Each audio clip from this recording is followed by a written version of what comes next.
መሪዎች ናቸው። ይሄ የምታዩት ትውልድ ይቀየራል እያየ ነው እና እግዚአብሔር መልካም አምላክ ነው። ለደሊና ማይክል ሰላም Thank you God for everything you've done to us. Thank you God for providing everything for us. Thank you God for giving us the food and water that we eat and drink. Thank you God for sending your only Son Jesus Christ to die on the cross for our sins. In the name of Jesus Christ, amen. እግዚአብሔር መልካም አምላክ ነው። እጆቻችንን እንዘረጋና ዘመናቸውን ለእግዚአብሔር አሳልፈን እንሰጣለን። የዘላለም አምላክ እግዚአብሔር ሆይ ስለሰጠህ ልጆች እጅግ አድርገን እናመሰግናለን። አባት ሆይ አንተ መልካም አምላክ ነህ። በሞገስና በጥበብ በማስተዋል እንዲያድጉ ለአንተ አደራ አሳልፈን እንሰጣለን።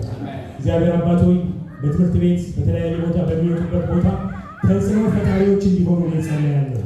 እግዚአብሔር አባት ሆይ ለቤተሰቦቻቸው ደግሞ የሚያሳድጉበትን ማስተዋልና ጥበብ እንዲሁም ፋይናንሻል ኒድ አንተ እንድታዘጋጅላቸው እንጸልያለን። እግዚአብሔር አባት ሆይ እነዚህ ልጆች አንተን በመፍራት አንተን በማወቅ ይወጡና ይገቡ ዘንድ እንጸልያለን። በሕያው ልጅ በክርስቶስ ኢየሱስ ስም አሜን። ታንክ ዩ